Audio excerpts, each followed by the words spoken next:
नमस्कार दोस्तों, मैं जसवंत सिंह आपके अपने YouTube channel maths by Jaswant sir में आपका स्वागत करता हूं। आप सब लोग कैसे हैं दोस्तों? मैं उम्मीद करता हूं आप अच्छे होंगे, बेहतरीन होंगे और खुश होंगे और अपनी पढ़ाई को एक अच्छे तरीके से और बेहतरीन तरीके से आगे बढ़ा रहे होंगे। तो मेरे प्यारे दोस्तों, आपको जैसे कि पता है हम जो है रेशियो का चैप्टर पढ़ रहे थे और रेशियो में मैं आपको 4 वीडियो पहले प्रोवाइड करवा चुका हूं। ये हमारी नेक्स्ट क्लास होगी, क्लास नंबर 5। आपका सीईटी और रेलवे के लिए जो है ये बैच जो चल रहा है, मतलब हर एग्ज़ाम के लिए जो है हम ये क्लास आपके लिए डाल रहे हैं मेरे प्यारे दोस्तों। तो देखिए, ये क्वेश्चन जो है हमारा लास्ट टाइम किसी कारण से जो है सिस्टम बंद हो गया था उस टाइम, और एकदम से जो है नेटवर्क की वजह से कोई गड़बड़ हो गई थी दोस्तों। तो उस वजह से ये क्वेश्चन जो है उस टाइम नहीं हो पाया था। अब आपके सामने है ये क्वेश्चन, आप बताएंगे इसका आंसर मेरे प्यारे प्यारे साथियों। इसका जो लास्ट वीडियो थी उसमें लास्ट टाइम पे हम यही क्वेश्चन कर रहे थे। तो आप देखिएगा क्वेश्चन क्या है। कहता है कि एक राशि को ए, बी, सी और डी में इस प्रकार बांटा जाता है कि ए और बी के भागों का अनुपात 2:3 है, बी सी के भागों का अनुपात 1:2 है तथा सी और डी के भागों का अनुपात 3:4 है। यदि ए और डी के हिस्से में रुपए 648 का अंतर है तो ए पूछा गया है दोस्तों, ए के हिस्से की राशि का योग क्या होगा, ये चीज हमें बतानी है। तो आप देखिए, सभी के राशि का योग पूछा है, ए के हिस्से की राशि का नहीं, सभी की राशि का योग क्या होगा। ये यहाँ पे ए नहीं आएगा दोस्तों। तो देखिएगा क्या बताया गया है, हमें बताया गया है ए, बी, सी और डी। मैं लिख लेता हूँ ए, बी, सी और डी, क्योंकि हमें सबसे पहले क्या चाहिए दोस्तों, इसका जो है हमें चाहिए रेशियो मेरे प्यारे साथियों, ठीक है ना। अगर हमें निकालना है तो इन सब का सबसे पहले क्या चाहिए, हमें अनुपात चाहिए, रेशियो चाहिए। और जब हम वो निकालते हैं तो आप लिखेंगे सबसे पहले ए, बी, सी और डी लिखेंगे सबसे पहले दोस्तों। तो मैंने लिखा है ए, बी, सी और डी आपके सामने लिख दिया है। अब कहता है कि इनका अनुपात जो बताया गया है वो आपके सामने लिखा हुआ है। अनुपात कितना बताया गया है दोस्तों, इसने बताया हमें 2:3, इसने बताया है 2:3 ए बी का, तो मैंने लिखा 2 और 3 ए बी का। इसके बाद बताया है बी सी का, बताया गया है हमें 1 2, तो हम लिखेंगे बी के नीचे 1 और सी के नीचे 2 दोस्तों, जैसा कि मैं आपको पहले समझा चुका हूं ये चीजें। इसके बाद बताया गया है सी डी के अनुपात जो है 3:4 रहेगा, सी डी का 3 और 4 रहेगा। अब हम देखते हैं, यहाँ पे कुछ नहीं लिखा है तो आप 3 लिख देंगे। यहाँ से देख के यहाँ पे भी 3, यहाँ 2 आएगा, यहाँ पे आपका 1 आएगा, यहाँ 3 आने वाला है, यहाँ पे भी 3 आने वाला है। अगर रेशियो कटता है तो आप काट सकते हैं मेरे प्यारे प्यारे साथियों। कटता है तो आप जरूर काटेंगे, जितना कटता है उसको काट लेते हैं हम। जैसे 3 इसमें भी है, इसमें भी है, इसमें भी है और इसमें भी है, तो ये हो जाएगा हमारा 2 3 6 और ये आ गया 8। तो रेशियो जो बन के आया है वो आया है हमारे पास कितना, 2 3 6 8। हम गुणा करेंगे, इसकी गुणा करने के बाद हमारे पास यही रेशियो बन के आएगा मेरे प्यारे साथियों। तो इतना आप लोगों को समझ आया होगा। अब देखिएगा इसने क्या बताया है। कहता है कि ए और डी के हिस्से में 648 रुपए का अंतर है। ए और डी के हिस्से में अंतर देखते हैं हम कितना है। ये तो 6 का अंतर है। कितने का अंतर है दोस्तों, 6 का। तो 6 की वैल्यू किसके बराबर है, 648 के बराबर। तो 1 की वैल्यू किसके बराबर होगी, बटे में हम 6 कर देंगे। अगर काटते भी हैं तो 1 6 एकम 6, 6 8 48 होता है दोस्तों। तो ये आएगा हमारा 108। हमें वैल्यू किसकी निकालनी है, टोटल धनराशि बतानी है। क्या है टोटल धनराशि जो है, तो जो है इसने 2 का, 1 का नहीं, 1 का और किसी का जोड़ पूछा है दोस्तों अपने से। क्वेश्चन में जो है थोड़ी मिस्टेक है। सी और डी के हिस्से का योग बताना है हमें। यहाँ पे सी और डी कर लीजिए आप, सी डी के हिस्से की राशि का योग। तो सी और डी का कितना हो जाएगा हमारे पास, यहां से बनेगा दोस्तों 8 और 6 14। तो हमें 14 की वैल्यू निकालनी है।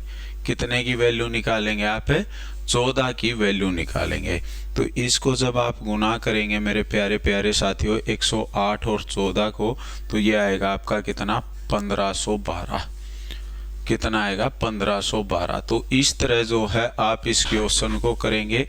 तो नेक्स्ट क्वेश्चन पे चलते हैं। देखिएगा, आपको रेशियो मर्ज करना मैं पहले सिखा चुका हूं, मैं आपको सब बता चुका हूं दोस्तों।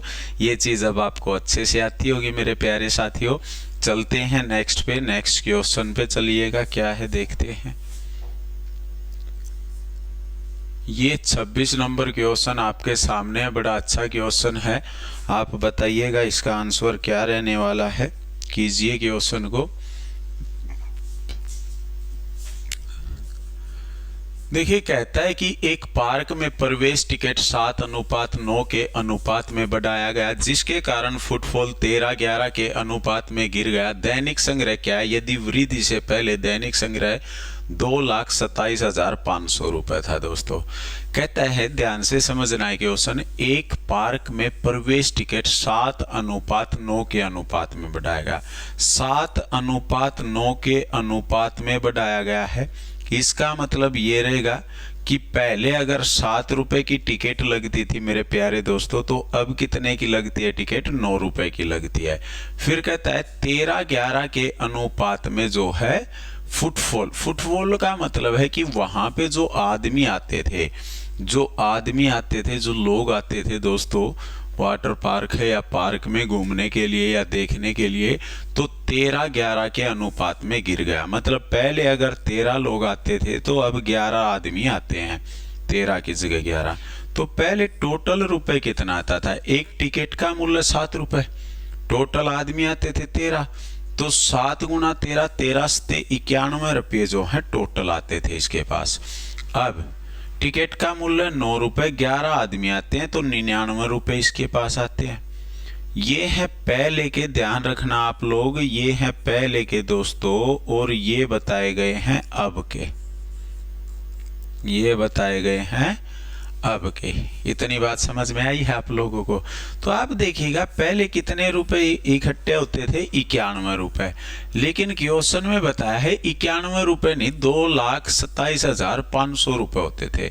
तो 91 की वैल्यू 2,27,500, तो 1 की वैल्यू बटे 91 हमें निकालनी है वैल्यू 99 की। इसको काट लेते हैं दोस्तों, 13 से 91 होता है, तो ये एक बार 13 से कटेगा आपका और एक बार 7 से कटेगा। 13 7 से अगर आप काटते हैं तो 91 से ही काट लेता हूं मैं। 91 दूनी होता है 182, 2 बार कटेगा, फिर 5 बार कट रहा है, 5 एकम 5, 5 नी में 45, बिल्कुल कटेगा दोस्तों। ये कट रहा है 2500 बार। कितनी बार कटेगा, 2500 बार। तो 91 से 2500 बार कटता है। 99 की और 2500 की, 2500 की और 100 की गुणा करते हैं तो 2.5 लाख आती है हमारे पास। 250 घटा देते हैं, 2,47,500 जो है आपका आंसर होगा मेरे प्यारे साथियों। जो ऑप्शन नंबर क्या है, 2,47,500 ऑप्शन नंबर 1 रहने वाला है। बताइएगा आप लोग, क्या आप लोग क्वेश्चन कर सकते हैं? इस तरह कर लेंगे ना मेरे प्यारे साथियों, बताइएगा। तो इस तरह से जो है आप लोगों को ये क्वेश्चन करने हैं। नेक्स्ट क्वेश्चन पे चलते हैं, देखिएगा क्या है क्वेश्चन, देखते हैं।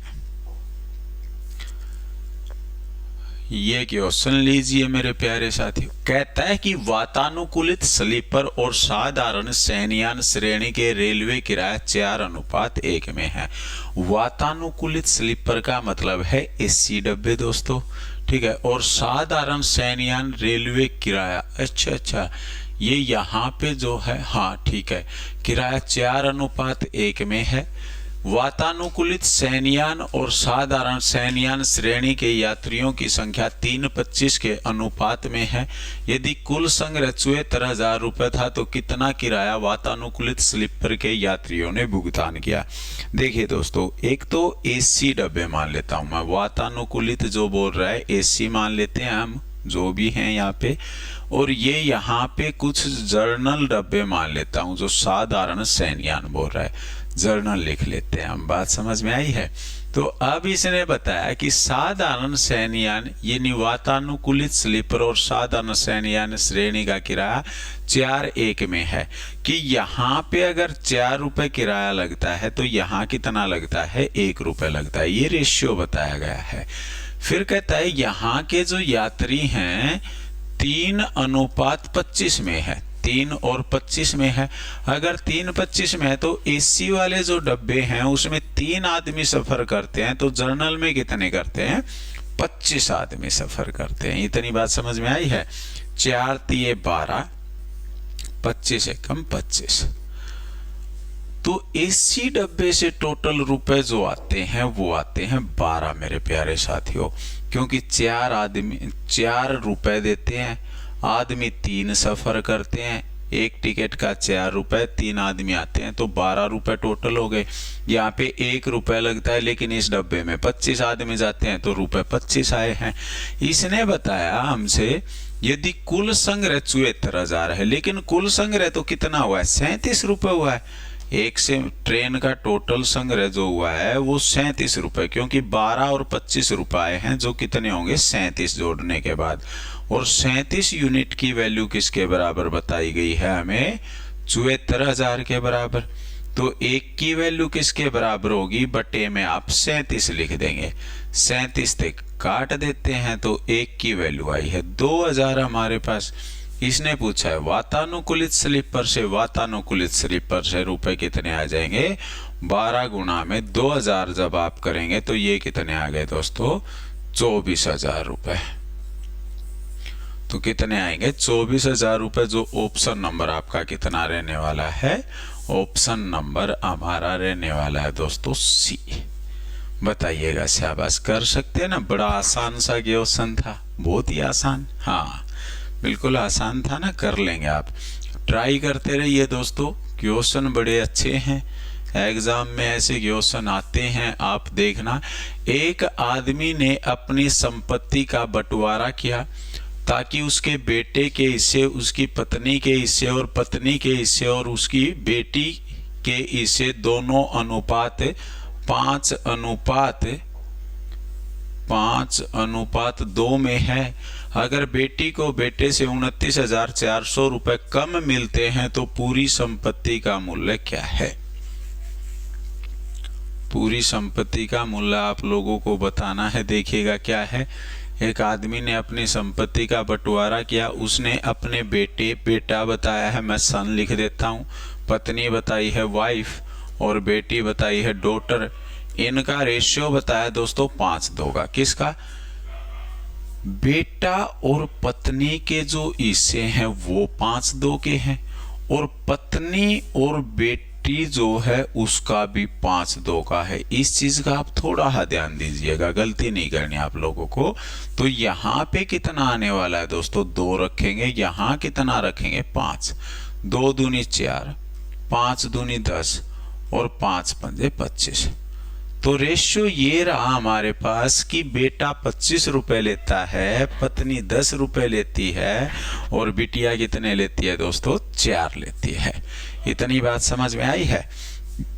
तो आप लोगों ने देखा बेटा और बेटी की राशि का अंतर, मतलब बेटी कितना कम लेती है या बेटा कितना ज्यादा लेता है।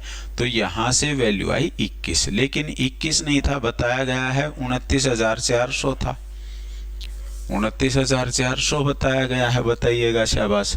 तो 1 की वैल्यू किसके बराबर रहने वाली है, 1 की वैल्यू रहेगी बटे में आप कितना कर देंगे, 21। 21 से काटते हैं 210 आ जाएगा, ये अपना जाएगा दोस्तों 14 बार, 21 चौके 84, 1400 आ गया। 1 की वैल्यू 1400 है, इसने पूछा है। तो पूरी संपत्ति तो कितनी है दोस्तों, ये हो जाएगा हमारा कितना, 35 और 4 39। कितनी है दोस्तों, ये 39 है। पूरी संपत्ति का इसने पूछा है। आप 39 के साथ जब गुणा करेंगे मेरे प्यारे प्यारे साथियों, तो क्या आप बता सकते हैं कितना आता है।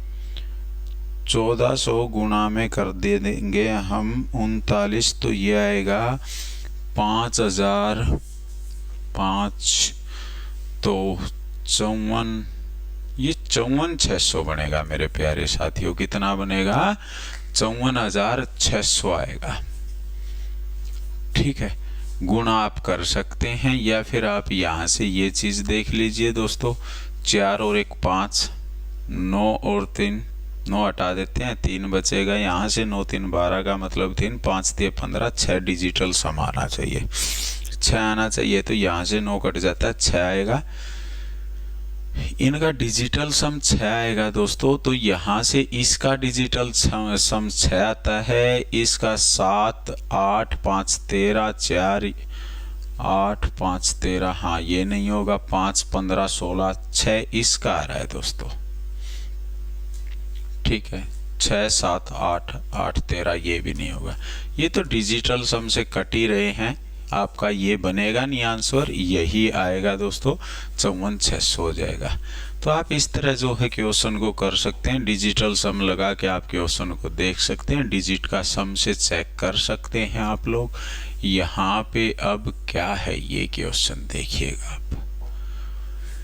कहता है कि 555 रुपए ए बी सी के बीच 1/4, 1/5, 1/6 के अनुपात में विभाजित किया जाना था, लेकिन गलती से इसे 4 5 6 के अनुपात में विभाजित कर दिया गया। सी को कितनी अधिक राशि प्राप्त हो गई। देखिएगा दोस्तों, ए है, बी है और सी है। 1/4, 1/5, 1/6 इस रेशियो में रुपए बांटना था ए बी सी में। तो जब रुपए बांटे गए ए बी सी में इस रेशियो में, तो इसका मतलब तो ये होगा ना कि आप रेशियो को ना तो फ्रैक्शन में लिख सकते हैं, बटे में लिख सकते हैं, और ना ही रेशियो को आप मेरे प्यारे साथियों किस में लिख सकते हैं, पॉइंट में लिख सकते हैं। तो ये तो फ्रैक्शन में आ गया आपका। और अगर ये फ्रैक्शन में आता है तो इसको आप चेंज करेंगे सबसे पहले, और चेंज करेंगे तो आप एलसीएम लेंगे। यहाँ पे जो 60 आया है, 60 की गुणा आप इसके साथ करेंगे, 60 की गुणा इसके साथ करेंगे, और 60 की गुणा इसके साथ। 4 से ये कितना आ जाएगा आपके पास, 15, 5 से ये 12, और 6 से ये 10। तो जो राशि बांटी गई वो 15 12 10 के अनुपात में बांटी जानी थी। तो 15 12 27 10 37, टोटल कितना मिल रहा था दोस्तों इनको, 37। लेकिन 37 यूनिट नहीं मिल रहा था। कितना मिल रहा था मेरे प्यारे साथियों, 555 रुपए मिल रहे थे। तो 37 की वैल्यू 555 आई है, तो 1 की वैल्यू तो 15 हो जाएगी। आप 37 से भाग करेंगे, कितना आ जाएगा, 15। और अगर 1 की वैल्यू हमारे पास 15 आई है, 1 की वैल्यू हमारे पास 15 आई है, तो इस 10 की वैल्यू कितनी होगी। तो आप कहेंगे सर 10 की वैल्यू जब हम निकालेंगे तो सी को मिलेंगे 150 रुपए। कितने मिलने थे इसको, 150 रुपए मिलने थे। लेकिन एक बहुत बड़ी गलती हुई, मिस्टेक हुई मेरे प्यारे साथियों। गलती किससे हुई, गलती हुई पैसे बांटने वालों से। और गलती क्या हुई, गलती ये हुई कि उसने 1/4, 1/5, 1/6 की बजाय 4:5:6 में रुपए बांट दिए, 4 5 6 में। अब जब 4 5 6 में रुपए बांटे तो उसने देखा भाई 6 ये 9 15 यूनिट में रुपए टोटल बांट दिए। 15 की वैल्यू किसके बराबर, 555 के बराबर। तो 1 की वैल्यू किसके बराबर रहने वाली है, 1 की वैल्यू 37 के बराबर। 1 की वैल्यू किसके बराबर रहेगी, 37 के बराबर। और अगर 1 की वैल्यू 37 रही है तो आप ये बताइएगा ये 6 की वैल्यू कितनी रहने वाली है, सी का हिस्सा। तो आप कहेंगे सर ये तो 222 आ गया। कितना आ गया, 222। पहले 150 रुपए लेता था, अब 222 लेता है, तो कितने रुपए अधिक लेता है? ये 72 रुपए अधिक लेता है। ऑप्शन नंबर डी आपका सही आंसर होगा। तो इस तरह से जो है आप लोग क्वेश्चन कर सकते हैं मेरे प्यारे साथियों, ठीक है। नेक्स्ट क्वेश्चन पे चलते हैं, देखिएगा क्या है। हाँ जी, ये कहाँ से आ गया? 29-30 नंबर ये है। पहले आप ये क्वेश्चन बताइए, उसको करेंगे हम बाद में, करेंगे जरूर लेकिन बाद में करेंगे। अभी आप ये बताइएगा।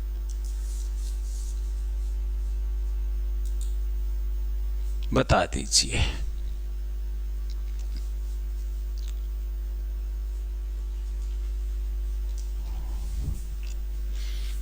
तो देखिएगा क्वेश्चन क्या है। लाल हरे रंग की एक रंगीन तस्वीर में लाल और हरे रंग का उपयोग क्रमशः 2:3 के अनुपात में किया जाता है। यदि ऊपरी आधे में हरा लाल 5:4 है तो निचले आधे में लाल हरा का अनुपात क्या होगा? ये चीज बताई गई है मेरे प्यारे साथियों। आप लोगों को एक बात पता है? चलो क्वेश्चन में समझते हैं एक चीज। हम क्या समझते हैं कि ये एक इस तरह से कोई भी पेंटिंग थी दोस्तों। इस पेंटिंग के दो हिस्से बना दिए गए इस तरह, एक ऊपरी हिस्सा एक निचला हिस्सा। दोस्तों इस पेंटिंग में जब कलर किया गया तो मैं मान लेता हूं दोस्तों, यहां पे कलर जो है टोटल 200 ग्राम था। कितना था मेरे प्यारे साथियों? 200 ग्राम कलर था। ध्यान से समझेंगे, ये बात बड़ी काम की है। तो जब इस पूरी पेंटिंग में कलर होगा ना मेरे प्यारे साथियों, तो 100 ग्राम तो कलर यहां पे लगेगा और 100 ग्राम कलर यहां पे लगेगा। ये फिक्स है कि अगर पूरी पेंटिंग में 200 ग्राम लगा है तो 100 ऊपर लगेगा, 100 नीचे लगेगा। अगर पूरी पेंटिंग में 100 ग्राम लगा है तो 50 ऊपर लगेगा, 50 ग्राम नीचे लगेगा। ये बात जो है ये 100% फिक्स रहने वाली है। लेकिन 200 ग्राम में मैंने लिख दिया कि एक रेड कलर था जो 100 ग्राम था और एक ग्रीन कलर था वो भी 100 ग्राम था। दोस्तों कुछ भी वैल्यू हो सकती है, एक 50 ग्राम हो सकता है, एक 150 ग्राम हो सकता है, कुछ भी हो सकती है।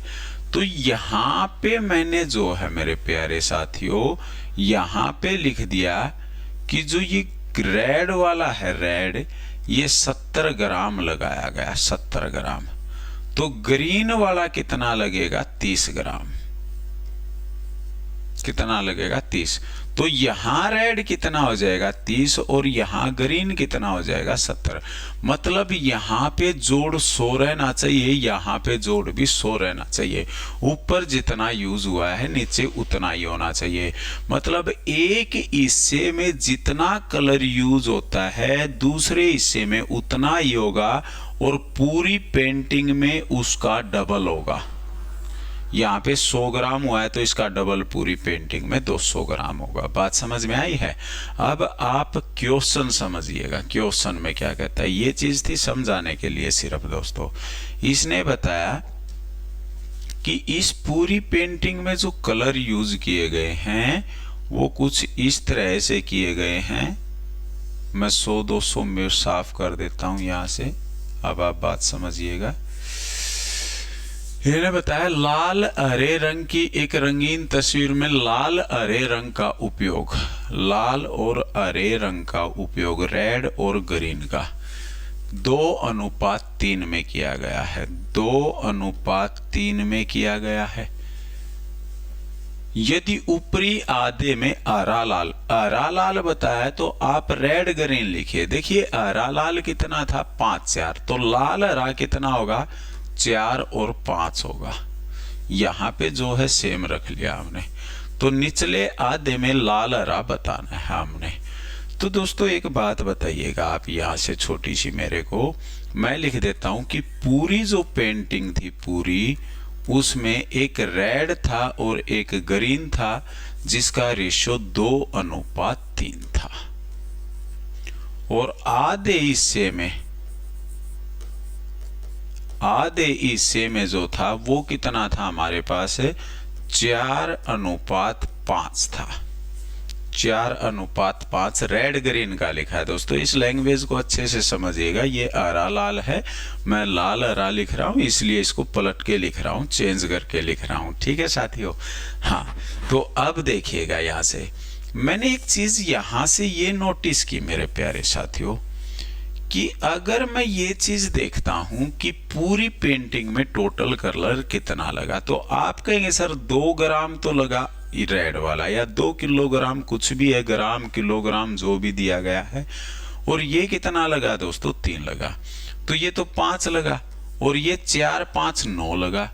तो इस 5 से आप इसकी गुणा करेंगे और 9 से आप इसकी गुणा करेंगे। इसको सबसे पहले हम करेंगे बराबर।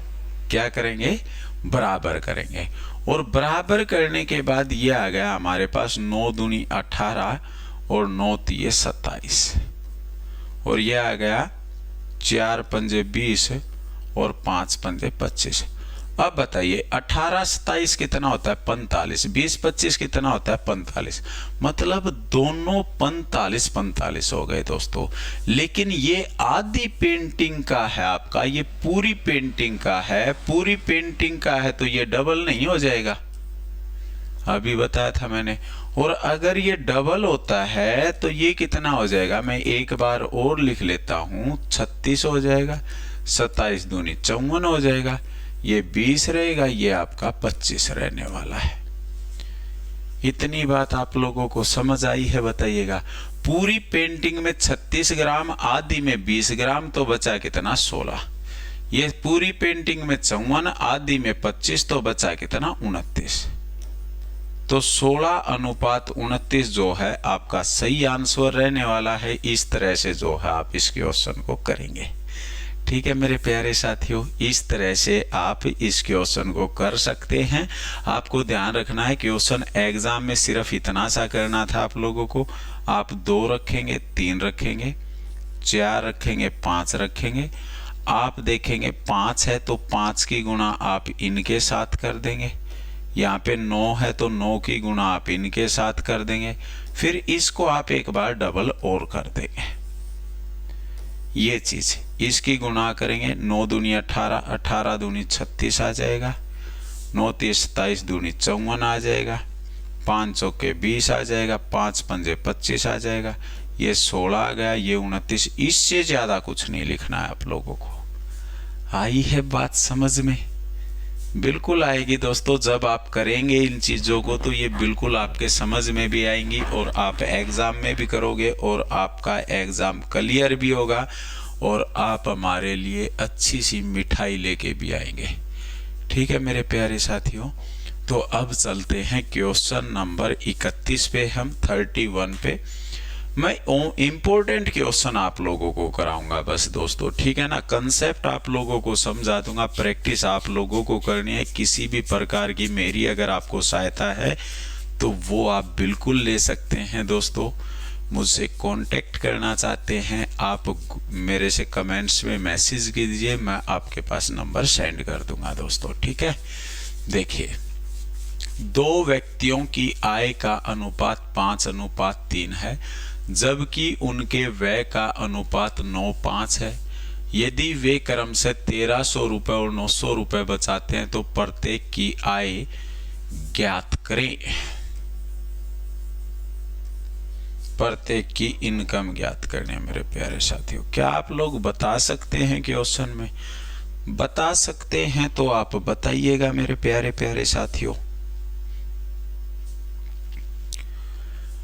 देखिए दोस्तों, मैं आप लोगों से एक बात यहाँ पे ये कहता हूं कि आय जो होती है ना दोस्तों, आय जिसको इंग्लिश में आप लोग इनकम बोलते हैं, आय बराबर होती है दोस्तों। आय जो होती है वो बराबर होती है एक आदमी का जितना खर्च होता है प्लस में उसकी बचत जो होती है उसके बराबर।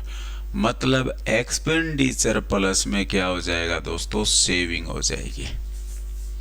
कितनी बात आप लोगों को समझ में आई है बताइएगा। जब हम इन दोनों चीजों को जोड़ देते हैं, सेविंग को और खर्च को या व्यय को, तो हमारे पास इनकम निकल के आ जाती है, आय निकल के आ जाती है। इतनी बात आप लोगों को समझ आई होगी बताइएगा। अब मैं आपसे ये कहता हूं साथियों कि अगर इनकम में से आप लोग खर्च घटा देंगे तो आपके पास सेविंग नहीं आ जाएगी। क्या आ जाएगी? सेविंग निकल के आ जाएगी। और अगर इनकम में से सेविंग घटा देंगे तो आपके पास खर्च निकल के आ जाएगा। तो ये वाला रिजल्ट आपको एक याद रखना है। ये तो यहाँ पे इनकम को इस साइड लेके आएंगे, सेविंग रहेगी, सेविंग को इस साइड लेके आएंगे, इनकम रहेगी मेरे प्यारे साथियों। ठीक है, तो ये चीज आप ध्यान रखेंगे, याद रखेंगे। मैं उम्मीद करता हूं आप जरूर करेंगे इतना सा काम। तो आप लोग जब ऐसा क्वेश्चन आता है तो दोस्तों क्या करेंगे, मैं कहता हूं या तो आप देखिए दो वेरिएबल मान के चलेंगे x और y, उसमें क्वेश्चन लंबा बनेगा।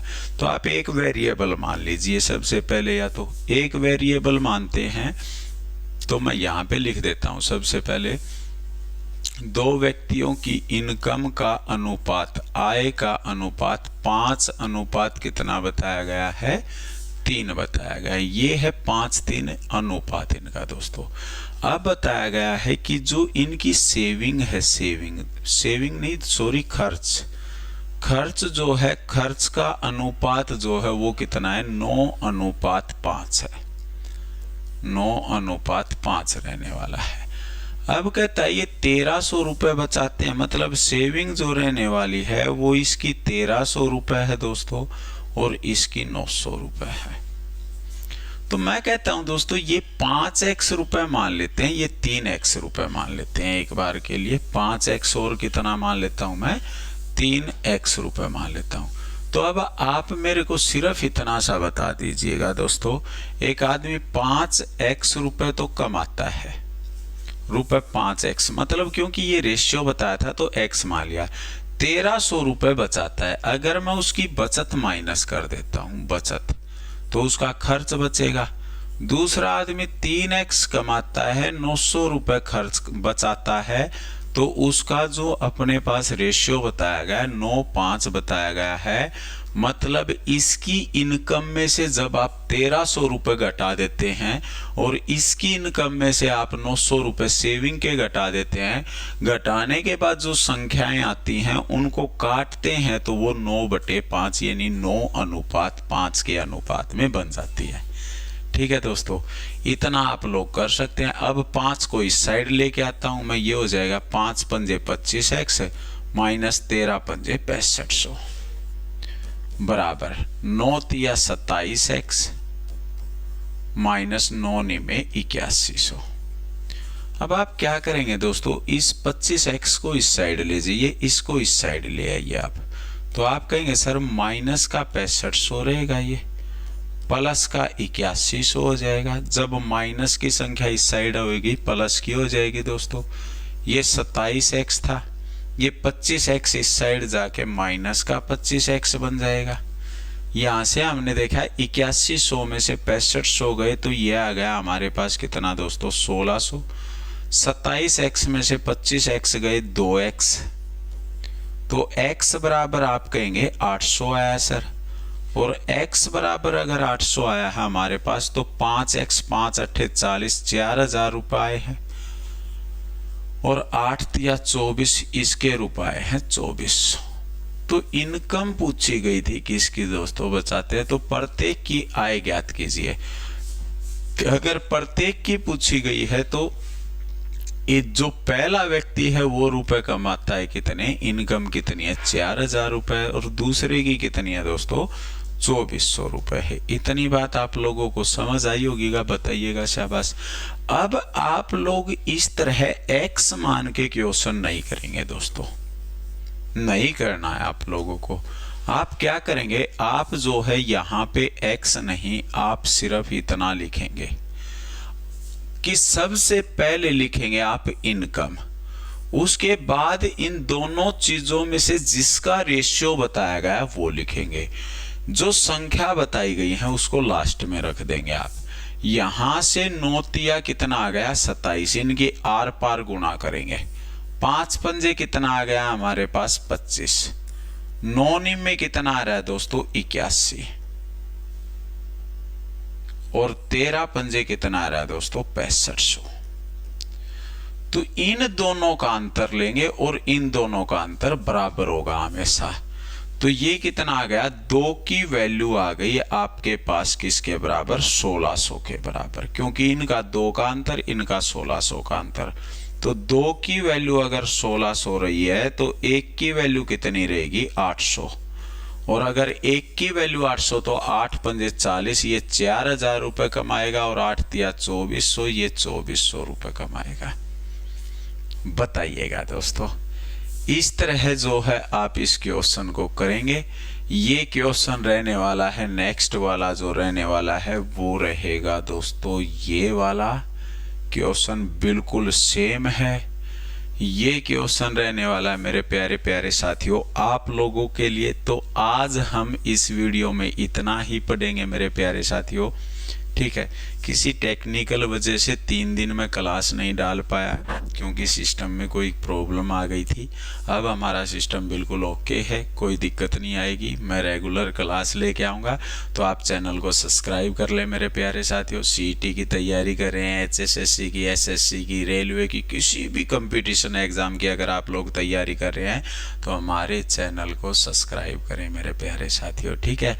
और वीडियो को लाइक करना न भूलें, लाइक भी कर दें दोस्तों, ज़्यादा से ज़्यादा शेयर कर दें।